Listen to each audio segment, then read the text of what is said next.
Hey everybody, welcome back to Lessons Learned, the podcast where we aim to turn our experiences into your wisdom. I'm Randy, here today with Chris, Jared, not Joe, Talon, and we have a special guest today. But before we get started, I would like to offer my condolences to our friend Jared, as his car did not start this morning. And I would like to ask you all for a moment of silence, please. Rip the car. Hey, well, that was supposed to be a moment of silence for you. Yeah. All right, Chris. Hey, thanks a lot, Cindy Lou Who. Yeah.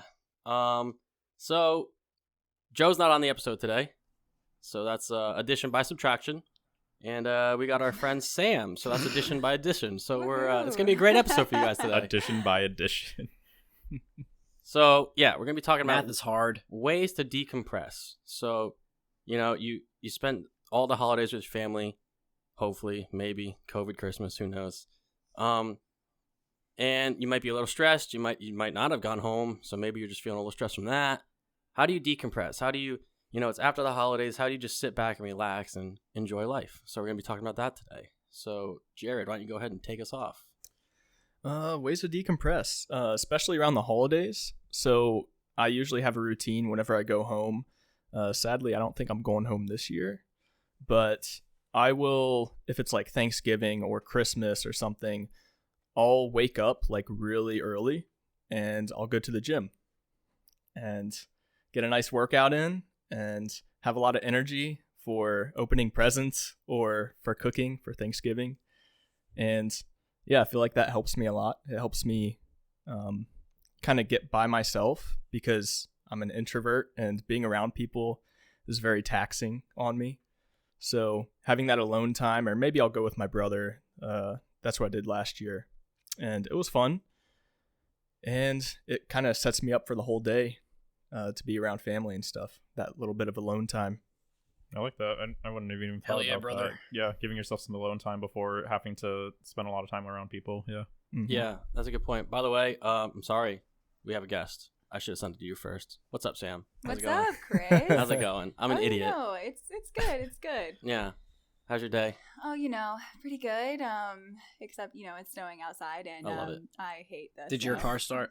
Yeah. Well, actually, I don't know. I didn't start my car this morning, so Yeah, I was Uber. I played Uber and tow truck driver today. yeah, 3 stars. Yeah. 3 out of 5. Oh, you picked up Sam and me.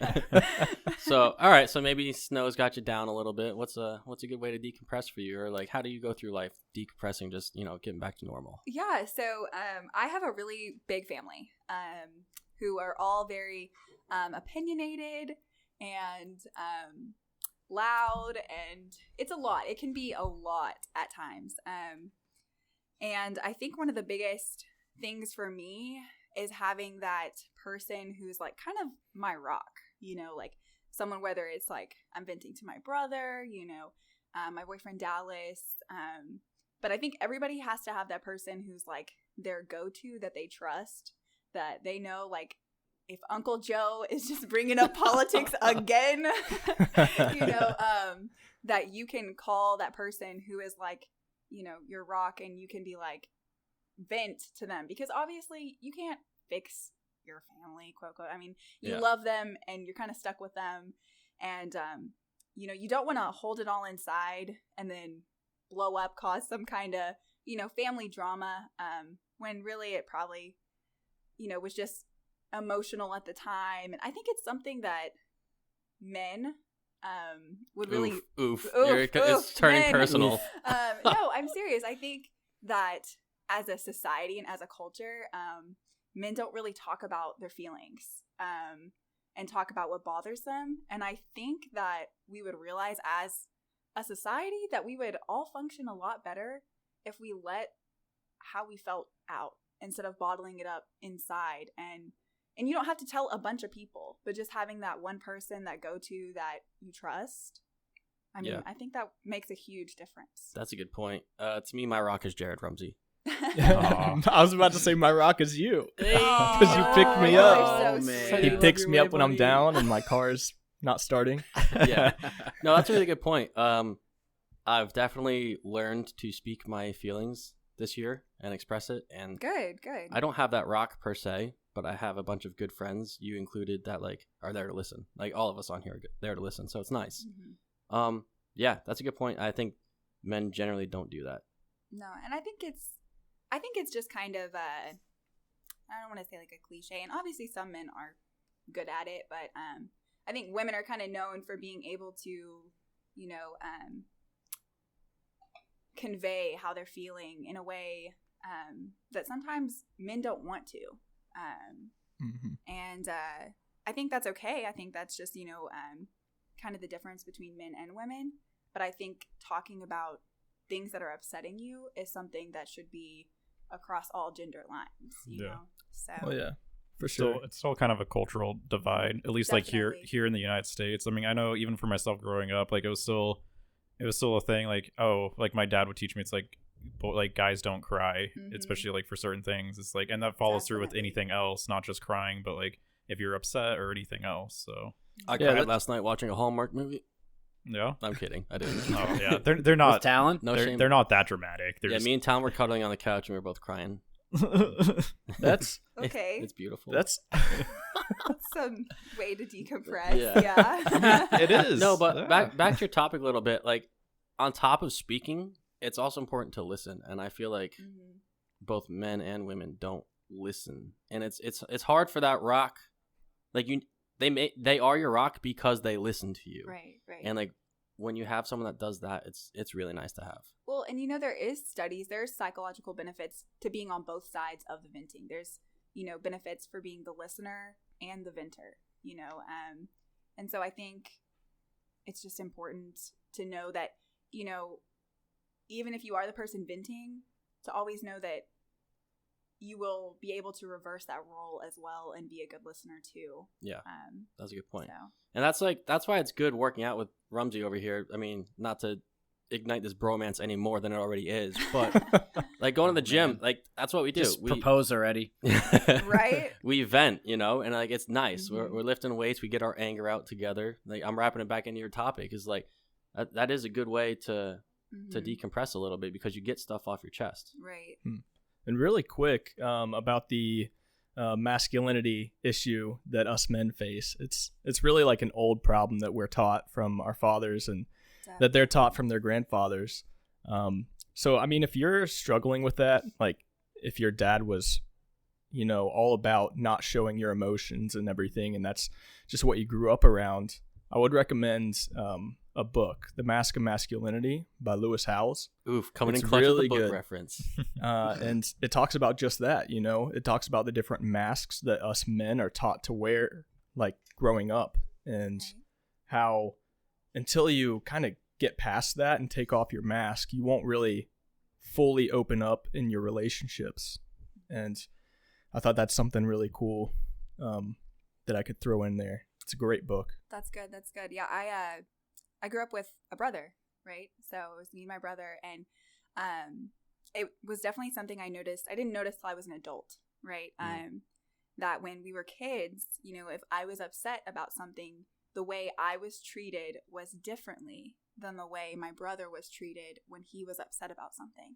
Interesting. And I don't know that it was on purpose. I don't know that my parents were doing that intentionally. It's almost just natural. It's almost just like the society. It's like it's how they Organic. were raised. Yeah, it's like we're very organic. Yes. Very organic. Chris But, got Sam to say it. But yeah, Randy you know, did. like if I was upset, you know, it was like, you know, sit down, talk, you know, what's wrong, you know, how can I fix it? What can I do to make it better? And my brother, it was more of like, Get over it. you know, yeah, it kind Push of it was. down. Yeah. It kind of was. Push that you shit know? down. Yeah. So, Interesting. That is, we could do a whole episode just on that alone. Like yeah, there's right? a lot to talk about. There for really that. is a lot there. Yeah. So that's, I mean, look at that, a guest speaker, and that was a solid point. So thanks. Yeah. Talon, what do you do to decompress? So for me to decompress, normally it would be to go travel. That's kind of not really worked that much this year, and because of that, honestly, like internally, I am constantly stressed out for like no good reason. It's just like I have Like anxiety.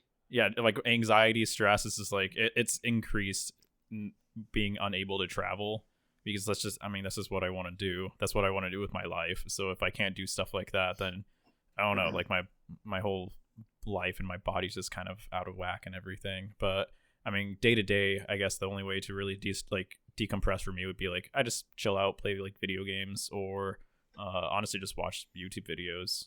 Nothing specific. I was just gonna ask you that. Yeah. Smart. About the video games. I was gonna say, going back to the video games episode that we did, would you consider that a way to decompress? Oh yeah, for sure. I mean, I have a bad day or something like that. I could just sit down and just play a video game, just forget about my troubles for a couple of hours, then have to face reality afterwards. But See, me, it's the opposite for me because I suck at video games. So like when I die over and over, I just get more mad. Like it stresses you out. dude, I hate it. Yeah. It does I the smashed opposite. my Well, I mean- NHL game in half and threw in the garbage once. Everybody's ways to decompress are going to be a little bit different. You know, Yeah. so something that might be good for Talon might not be good for you, and vice versa. Yeah. And I mean, that's like, you're talking about competitive stuff. I would just like hang out. Like late last week, I was playing Final Fantasy 15. You don't know that game, but it's just, I mean, it's a single player game. It's just me, and I'm just sitting there, just chilling out for a couple of hours, going through a storyline. So Interesting. You need to play some single player games, Chris. That's what I don't like video games. Because you know what I'd rather do? Here's my way to decompress. I'm going to tie it into yours, Oh Talon. boy, here we Yours go. is traveling. I'm leaving for Colorado tomorrow morning. I'm going snowboarding. So my way to decompress is to just get out in nature and just, you know, not all hippie, but like be one with nature. Like I love it. The fresh air, the views, like everything about it is awesome. Here in Nebraska, that lacks. So I'm never really like content here, because like when we took that trip to Vermont, Jared, like you saw how happy I was. Like I loved it. Oh yeah. Yeah, it was like a different Chris. But yeah, so like I'm going snowboarding tomorrow. So this whole year, this week is going to be minus that trip I did, and that was like 2 weeks off, so that was nice. But this week is going to be a nice reset for me, and it's like Christmas time, so I'm happy.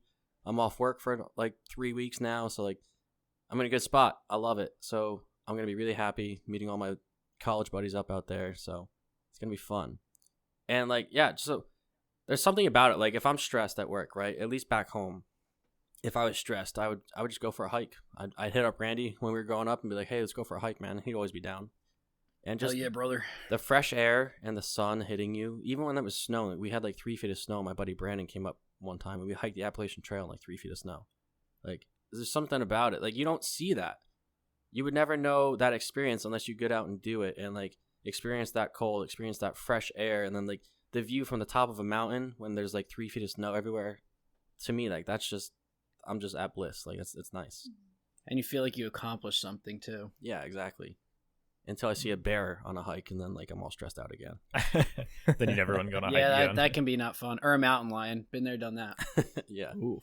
I got chased by a pack of wolves once. I didn't get chased necessarily, but they were following me. It was I heard them. It was Was scary. I with? I think I was with you for that. No, I was with Evan Was that on Kovac, the- and he had his Oh. German Shepherd, and like she was like freaking out.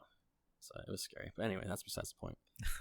Yeah. All right. So Randy, let's hear your topic. Smoke weed every day. Very nice. No.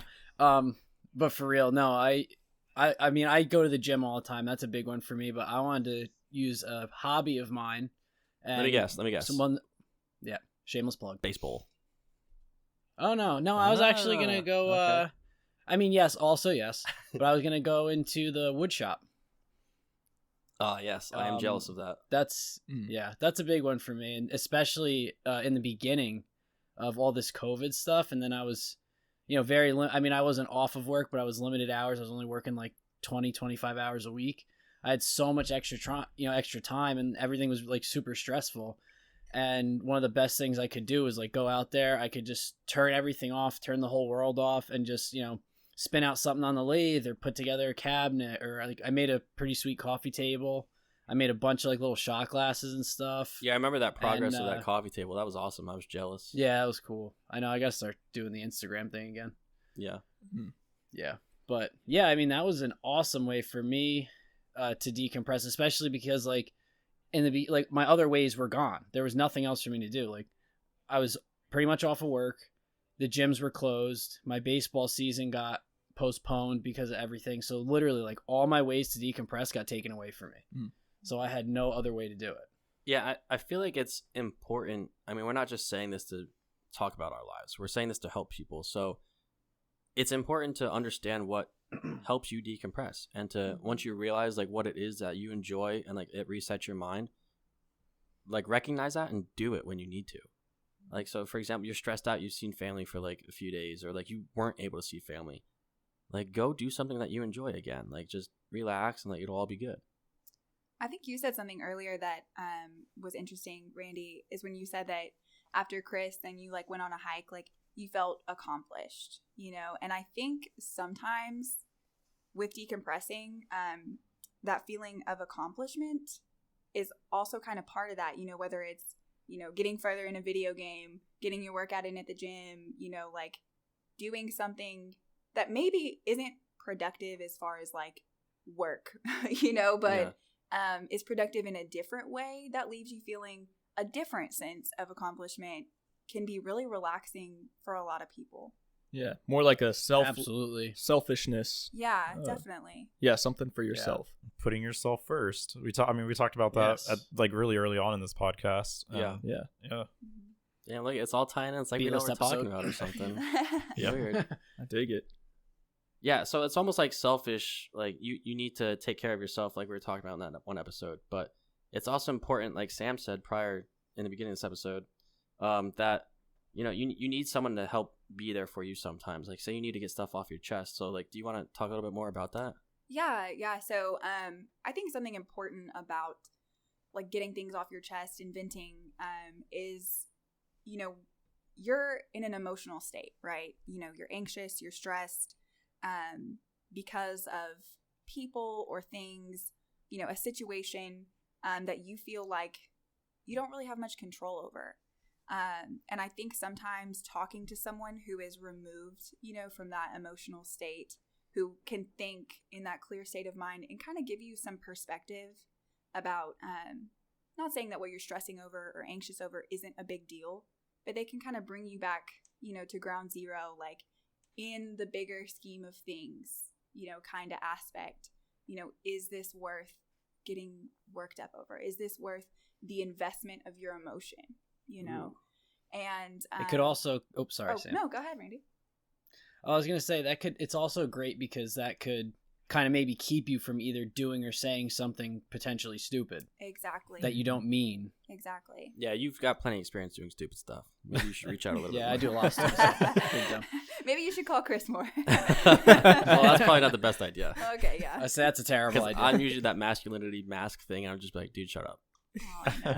No, and I think that's important too. I think it's important that when your friends do reach out, I mean, I know you were kidding, but that you really do listen. Even if you think it's petty or insignificant, you know, what's insignificant to you can be very significant to someone else. And I think making them feel heard is one of the most important things we can do as human beings, is making people feel heard, you know? So yeah, that's a good point. I know it does help a lot. Like whenever you're going through stuff, just even just venting, like sending a long text or like calling somebody, FaceTiming, just having that person there to listen to you. You don't even have to say anything. Just like listen and just like, let me get it off my chest. It feels so much better.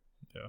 I mean, we do it in the group chat all the time. Yeah, we do. And your mind isn't always your friend. And if you're just stuck in your own thoughts, like people in nature are, I mean, a lot of people are very self-conscious, and something that they think might be a really big deal, when you go and ask someone else, they can remind you, it's like, oh no, like that, like who cares? Like Sam said, in the greater scheme of things, it's that one little thing that's stressing you out probably doesn't matter. And she also mentioned a good point that I wanted to talk about.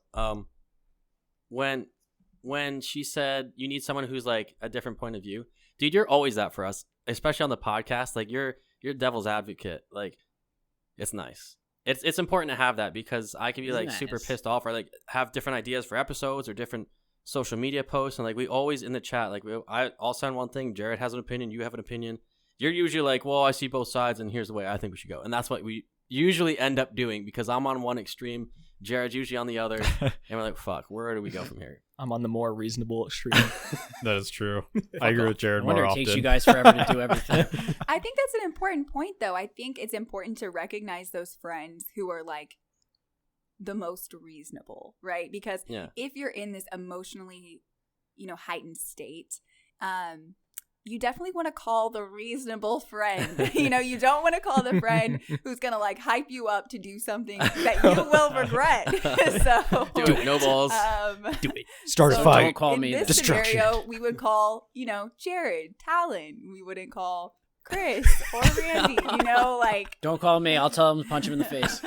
Yeah, we got a whole episode on punching. I already said that in an episode. Yeah, take a day off. So yeah, I just think that's an important point too about venting is vent to the right person. Yeah. So yeah, definitely recognize that. It's all about recognition, right? Like who your friends are. We did an episode on friends, and like who's, like you said, who's the devil's advocate, who's neutral, who's gonna help talk you down, tell you like, yeah, that was fucked up, or like, well, maybe it was on your part a little bit, you know. Like Talon's always that person, and that's nice. And like whenever I'm stressed, I do reach out to him. I mean, I reach out to the whole group, and we get a whole mix of emotions, but we usually come to one consensus after Talon uses his input, obviously. Yeah. And even if someone comes to you and you don't have good advice, people just want to be seen, they want to be heard, they want to be cared for. So even if you don't have a good answer, you can just kind of bring them down from that emotionally heightened state, as Sam said. Right. And kind of like just bring them back down to earth so they can think with a clear mind. Yeah, like you just want to, you know, getting back on topic a little bit is like you just want to decompress. Like you want them to be able to say what they need to say, and like boom, life's good again, Say right? what you need to Okay, say. Yeah. thank God. I was singing it in my head. You can put like a little insert to that song. There we go. Yeah. And Chris, you kind of said it. I think sending a text message, putting your thoughts into words, I think can be a major thing. Even more than just like speaking it. Sometimes when you see it on paper, you're like, oh, I'm dumb. Sometimes you have to send it. Yeah, just Dude, yeah. Yeah. Remember when I got back from my deployment and like I went through my breakup and everything? I mean, we had a recording that you guys will hear in the future. It got deleted. Sorry. Sorry. F's.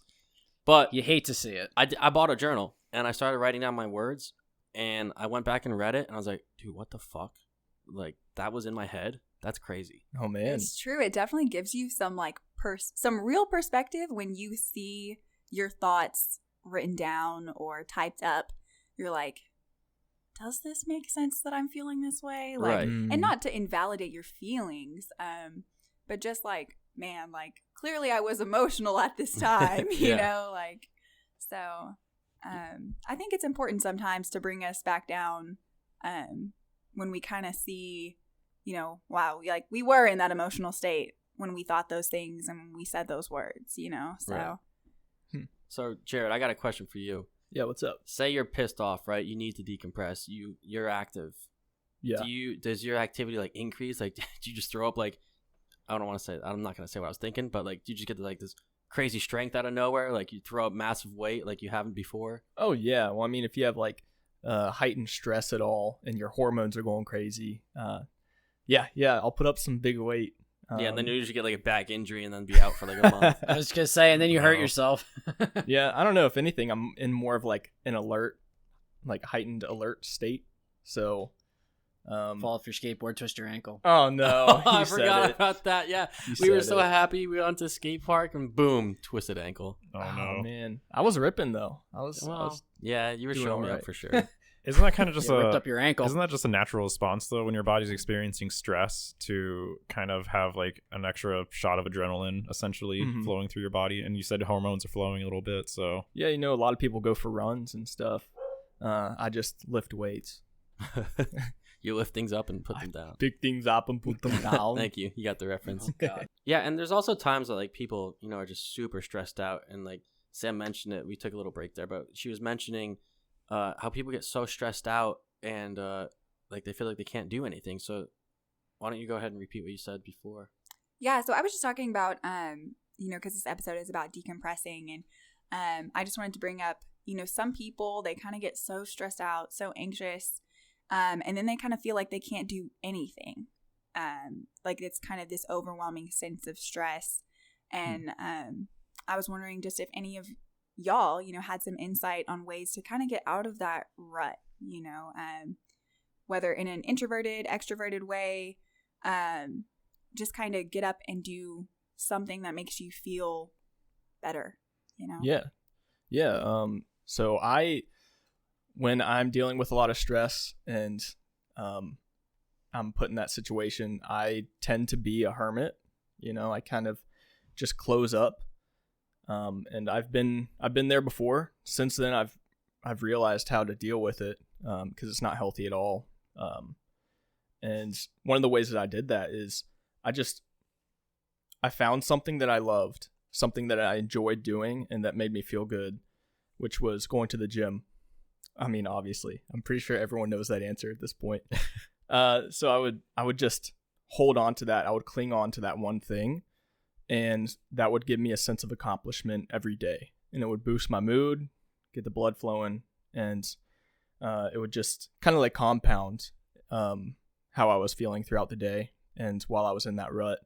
And then I would also read books, and I just like, that's my way of kind of seeking advice from other people, but also being alone and kind of in that like meditative state almost. Because I would still hang out with friends and stuff when I was dealing with all the things that I was dealing with, but hanging out with people for me can be draining, like mentally draining. So I had to get away, and the gym and books were how I did that. You do that every day, so you must be stressed a lot. I think that's a really good point, though, that about, because you are introverted, about reading books is your way of getting advice from other people without being around people. Mm-hmm. I mean, I think there's a lot of wisdom in that for people who are also introverts. Yeah. And podcasts. This is what I was talking about, dude. I'm the total opposite side of the spectrum on this one. Like, I need people. So, like, what if I'm super stressed, like I'm in a rut, I usually have good friends that realize that, and like I might say, like, dude, I'm over everything, and it takes that strong person to force me to do something. Like, I'm just home, I don't want to move, like I'm sleeping, like leave me alone. I'm over the world right now. Like, one of you will come over, like one of you would tell, like, let's go grab a beer, like let's go get a coffee. I know back home Randy would be like, let's go hike, like you're going, like there's no question. Yeah. And like sometimes I need that. And so it's funny to see the two different perspectives of like, you want to deal with things alone. I don't, but like I don't want to make the effort, Does that make sense? I need someone to push me. Yeah, totally. Yeah. And like I think go ahead. I'll say I think sometimes too, and it's something that I've experienced before, and it's just because this is something that I personally do, is a lot of times I don't seek out the help from other people because I kind of feel like I don't want to make my problem your problem. Yeah, and that could also tie back into Sam's like masculinity problem. Like, sometimes you just need to not be afraid, And like, you might think that at the time, like I've thought that too, but in reality, people are there to help you, So you can't feel like you're burdening somebody by speaking your feelings and speaking why you're upset. Yeah, and a lot of the times, the person who you go for counsel, like they'll be happy, like they'll feel honored that you go to them for help and for guidance. Bring honor on your family. Oh God, I have a coworker who we kind of have that dynamic, which is nice. Where like she can text me about stuff, I can text her about stuff, and like, we'll go through our whole thing and then be like, hey, thanks for letting me vent, and both of us are like, anytime. Like, we've both been on that side, and this all kind of goes back to what Sam brought up in the beginning, and it is really great to have that. Yeah. And I remember, like, I mentioned, like, you making me go hike and stuff. Like, that I love nature. Like, getting out there, I might not want to go. Like, I might be feeling tired or, like, just don't want to exercise at all. But getting out there in that hike, like, you see animals, like, you see nature, like, the fresh air you breathe. Like, to me, that's the most incredible thing is, like, I could just be sitting on my couch playing video games. Like, video games are not for me. Like, I'm looking at a computer screen and my eyes are starting to hurt. Instead, I'm out in nature. Like, I'm seeing living things moving around me. Like, I see, like, running water, you might even chipmunk, see Sasquatch. Squirrel. Like, like, I don't know. Like, stuff like that just makes me feel so much better. Yeah, but you need that. I mean, you kind of said you kind of need that extrinsic, like, motivation from someone else. Yeah. And I'm kind of more on the same fence as Jared. And when I'm in a rut, I don't really want to deal with people. And the way that I kind of deal with it is I need to accomplish something. You kind of talked about that before, but I need to accomplish something for myself that way, because most of the times when you're stressed out or when you're feeling anxious, it's because something in life, an external factor, something happened to you. So when I'm in a rut, I need to believe that my life is in my own hands. So that's why I need to accomplish something on my own, whether it be, I mean, it could be me completing a class, could be me finishing like some home improvement project or something like that. But it's because something like that, I can do it myself, and I know that my own life is in my own hands at that point. And then I can remind myself that every single day. It's like when, like at the end of the day, it's like, this is my life. I have the control over this. I'm definitely with Talon on that. You know, when I'm really stressed and I'm feeling very overwhelmed, I need space and I need to accomplish something by myself. And it can literally be as simple as doing the dishes or maybe something as big as like, you know, I'm cleaning out my closet, but I'm just doing something that's making me and giving me a sense of accomplishment, because then that's just one less thing on the list of things that I feel overwhelmed by, you know? Interesting. So that helps me a Yeah, lot. and to kind of go back to what Jared was saying, like sometimes it's not even about having to go to somebody else for that help. It's just sometimes it's about doing something, and it ties into what you just said too, Sam, in accomplishing something. It's like sometimes you don't even need another person, but if you accomplish something, or you're just doing something to get your mind off of whatever's going on, like again, that's why I use the wood shop a lot of times, because it's something I can just go do on my own, not deal with other people, not deal with any of the stressors, and then by the time I'm done with whatever project I'm doing, I feel 1,000 times better. It's crazy. I feel like the only one who needs somebody. This is weird. Like you all have certain ways to go through this alone, and I'm like, dude, fuck that. I don't want to go through this alone. Like, give me someone to go hang out with. Like, get my mind off of this. It's interesting to I think it's see both. this. But I think it's both, because I have time. Like personally, I have times where it's both. Like there's times where I just don't want other people involved with something for whatever the reason, or I don't feel that I need other people involved in something. And then there's times where all I want is just to be around somebody.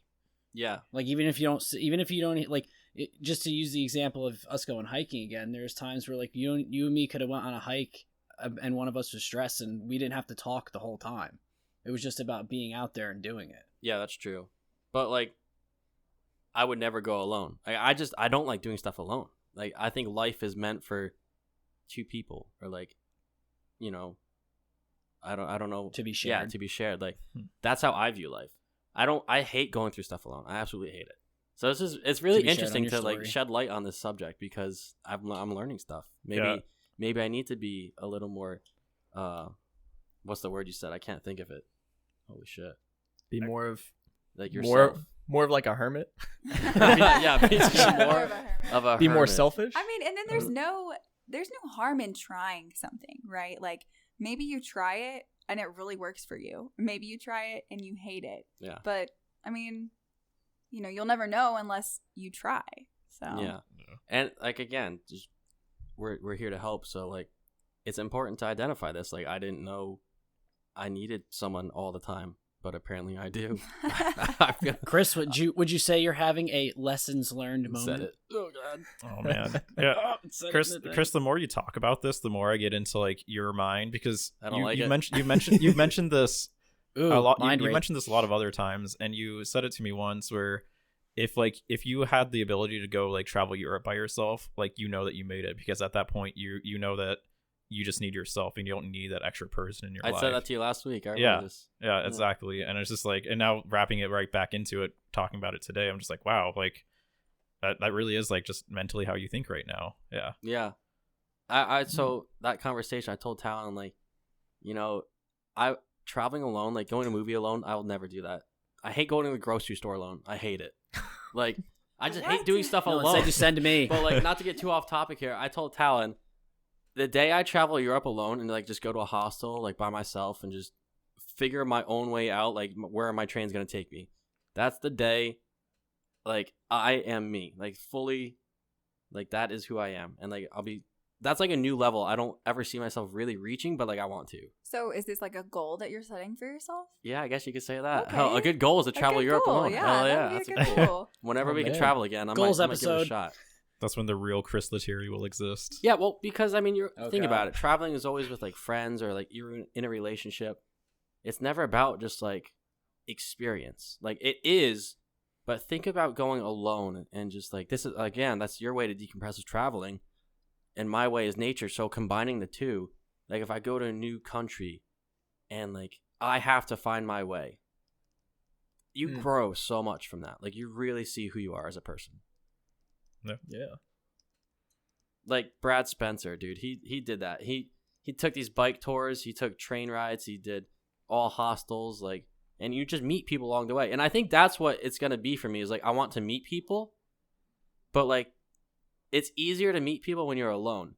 Like I know whenever I fly, it's just me now, so I always sit next to someone. And I strike up a conversation. And it's not being an introvert. That's the word I was looking for before. It's not about being Not an hermit. introvert, right? Like, I'm very extroverted. So I think that's why I also like hanging out with people a lot because I'm extroverted. Like, I like getting my feelings out. I like, just getting my mind off of what I'm thinking of because I'm here in the moment with somebody else. Right. And I think that's a strong suit of yours. I think a lot of guys struggle to get their feelings out, to just really be with someone and talk about things like how you are feeling, and so I think that's something that's really strong about you. But I do think also like knowing how to be alone too. I think that's important too. I've definitely learned that this year, and I have grown a lot this year because I am alone. But it's nice. Like you do feel this sense of accomplishment. Like photography, it's something I started, and then like I don't know, just traveling and reading a lot. I've took Jared's advice and I started reading a bunch, and well, actually I'm on the same book, Sam. I told you I'd give you this book when I was done with it. It's been about a year. Okay, since it's I started. literally been a month, and Chris told me no. he got this book, and I was like, okay, when you finish that book, thinking it was going to be like a couple weeks. It's not a long book, he's like, oh yeah, I'll give it to you, and then we're like, He's big dumb at 6 reading. months later, he's still like, oh Is it yeah, that I'm on Super chapter Life 3. book? I'm like, Oh no. It's the Super Yeah, Life Super book, Life. isn't I've it? quoted the book, but I gotta. Well, my problem is we're getting way off topic, but real Quoting quick, the book, my he's not even topic, finished. my problem is I read like 5 books at once. So as I might not be reading that book, but I am reading. Like right now, it's Christmas time, so I'm reading Harry Potter, like a feel good book. Yep. I don't want to learn about like what's gonna improve my diet right now. It's snowing outside. I'm happy. Like leave me alone. Yeah. But anyway, back to the topic. No. Well, just to justify you, I'm the same way, and I don't really. It takes me forever to finish books, but I read like 5 books at the same time. So. Yeah. Wait, you guys know how to read? Whoa. But Chris, I think it's really interesting because I feel like a lot of introverts they wish that they're more extroverted and they had that ability to like go talk to people more and to go, experience that. But then on the other side of it, you're an extrovert and you wish that you were able to be alone and you wish that you were able to do that stuff. So it's just, the world really is just balanced, and no one like people say that life is about being content in it, but I don't think anyone's really content, at least not all the time. Right. And what you want as a person, someone else might have, but they want what you have. And that's just what life is. Yeah. There's so much truth in that. I think people always want what they don't have because, in our minds, the grass is always greener, on the other side. Right. Mhm. Yeah. For sure. But we got off topic. So, yeah. I think just you need to identify, like I've said it already, you just need to identify who you are and what you enjoy to decompress. And it might not be like your favorite thing in the world. Like, I don't have to go snowboarding. I love snowboarding, but like I don't have to do that. I can just go sit on my balcony, like just be outside with that fresh air as I was talking about. Jared could be like, he might be at work, but he's reading, Like that could be a way to decompress a little bit.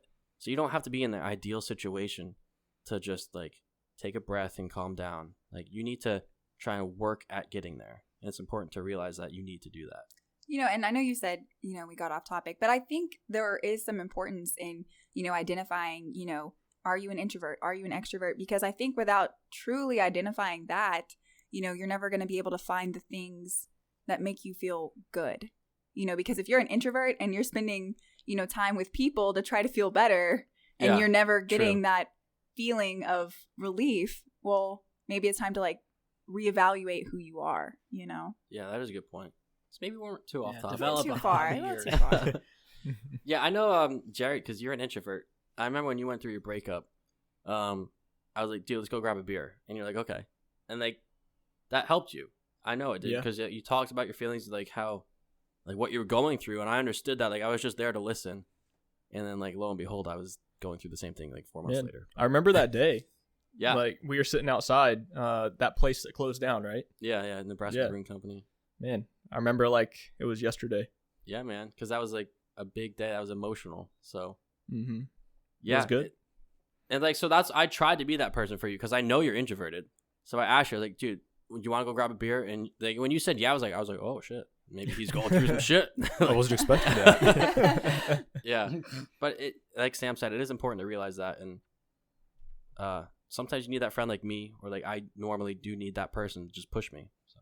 So yeah, so those are our ways to decompress. You know, it's like we talked about. I've repeated it like 4 or 5 times now. I'm sorry, you guys probably hate hearing my voice at this point, but you know, just identifying who you are as a person, what helps you decompress, and not necessarily getting that perfect situation, but that little bit to help.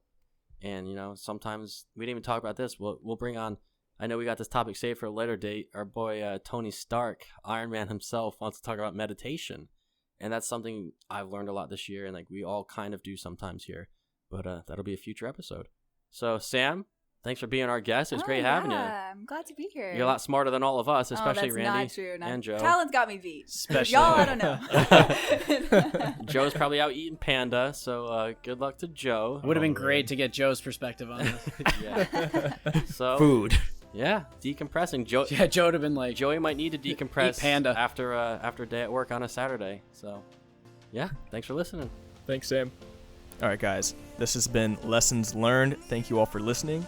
Don't forget to subscribe to our podcast and go follow our other social media pages linked in the description. From all of us here at Lessons Learned, have a good day and see ya!